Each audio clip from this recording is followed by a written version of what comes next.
છેલ્લા કેટલાય દિવસથી ભૂખી કાસને ડાયવર્ટ કરવા ઉપર ચર્ચા કરવામાં આવી રહી છે, જ્યારે કોંગ્રેસના કાઉન્સિલર ઝા ભરવાડ દ્વારા ભૂખી કાસના ડાયવર્ઝનને રદ કરવાની માંગ કરવામાં આવી। વડોદરા શહેરના વોર્ડ નંબર 1 અને 2 માં પાલિકા દ્વારા ભૂખી કાસ ડાયવર્ટ કરવાની કામગીરી હાથ ધરવામાં આવશે, જેને લઈને વિસ્તારના વિપક્ષના નગરસેવકોએ રીતસરની પછતાડ પાડી છે અને આ કામગીરી રદ કરવા માટે પાલિકા કમિશનરને રજૂઆત કરી છે।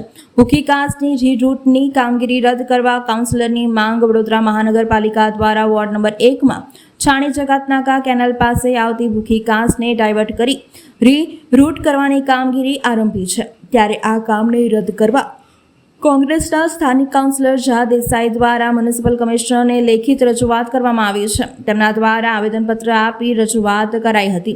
આ 4.5 મીટરની ચેનલ જો બનાવવામાં આવે તો જે વિસ્તારમાં ચોમાસાના પાણી નથી ભરાતા તેવા વિસ્તારોમાં પણ ઝડપે પાણી આવી જશે। ટીપી13ની સમગ્ર સોસાયટીઓ છાણી જકાતનાકાથી નવાયાર્ડ રોડ પર આવેલ નતાશા પાર્ક 1 અને 2, મારુતિ ટાઉનશીપ, પુષ્પક પાર્ક, પ્રભુ પાર્ક, આશુપાલવ, માઈકૃપા, સૂર્યનગર, પવન પાર્ક જેવી અસંખ્ય સોસાયટીઓમાં પાણી ભરાશે।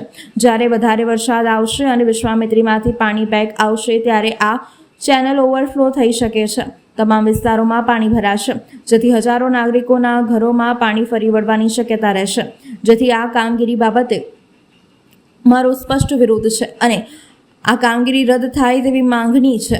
સાથે સાથે આ કામગીરી રદ કરવામાં નહીં આવે તો ભવિષ્યમાં ઉગ્રમાં ઉગ્ર આંદોલન થશે તેવી ચીમકી પણ ઉચ્ચારી હતી। તમે જુઓ કે 2024માં 2 મહિનામાં 3 વખત વડોદરા શહેરમાં પૂર આવ્યા। પૂર આવવાથી 12 નિર્દોષ નાગરિકોના મૃત્યુ થયા। એ જ પૂરના પાણીથી હજારો પશુઓના મૃત્યુ થયા, સાથે સાથે કરોડો અબજોનું લોકોનું જાનમાલનું નુકસાન થયું। હજી સુધી આ પરિસ્થિતિમાંથી બહાર નથી આવ્યા, ત્યારે જે રીતે કોર્પોરેશન દ્વારા વિશ્વામિત્રી વાઇડ કરવાનું કામ, તળાવોને મોટા કરવાનું કામ જે ચાલી રહ્યું છે, એમાં સાથે સાથે એક કામ અમારા વિસ્તારમાં ભૂખી કાસને રીરૂટ કરવાનું લાયા છે। ભૂખી કાસ રીરૂટ કરવાનો મતલબ એવો છે કે છાણી જકાતનાકાથી નવાયાર્ડ સુધી આખી નવી 4.5 મીટરની ચેનલ નાખવાની। એ ચેનલ નાખવાથી જે વિસ્તારમાં પાણી નથી ભરાતા, તમે જુઓ કે છાણી જકાતનાકાની આજુબાજુમાં ટીપી13નો વિસ્તાર, છાણી જકાતનાકાની આજુબાજુની સોસાયટીઓ, નવાયાર્ડનો વિસ્તાર, આ જે વિસ્તારો છે એ વિસ્તારો મેઇન રોડ કરતાં 2-3 મીટર 4-4 મીટર ઊંડાણવાળા છે। જો આ રીરૂટની કામગીરી કરવામાં આવે તો આ બધા વિસ્તારોમાં ફરીવાર ચોમાસામાં પાણી ભરાઈ જશે। જે જગ્યાએ પૂર નથી આવતું ત્યાં બધે પૂરની પરિસ્થિતિ સર્જાશે। સાથે સાથે હમણાં જ નવા રોડ જે બનાવ્યા છે, જેવો કે ગૌરવ પથ 21 કરોડના ખર્ચે બનાવ્યો છે, હજી એનું કામ પણ ચાલે છે। પંડ્યા હોટલથી લઈ અને ફતેગંજ પોલીસ સ્ટેશન સુધીનો રોડ 6 થી 7 કરોડના ખર્ચે બનાવ્યો છે। તો આ બધા રોડો પણ તોડી નાખવાના।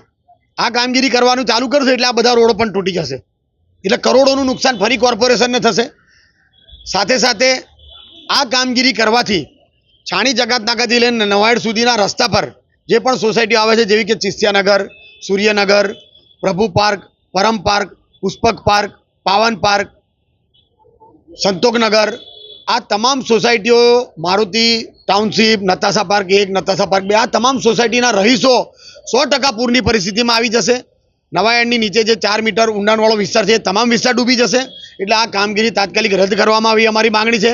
આની માટે અમે ખૂબ જ લડ્યા છીએ, સામાન્ય સભામાં પણ લડ્યા છીએ, મેયરશ્રીને પણ ધ્યાન દોર્યું છે, કમિશનર સાહેબનું વારંવાર ધ્યાન દોર્યું છે, પરંતુ અમને ખબર પડી છે કે આનો વર્ક ઓર્ડર આપી દેવામાં આવ્યો છે।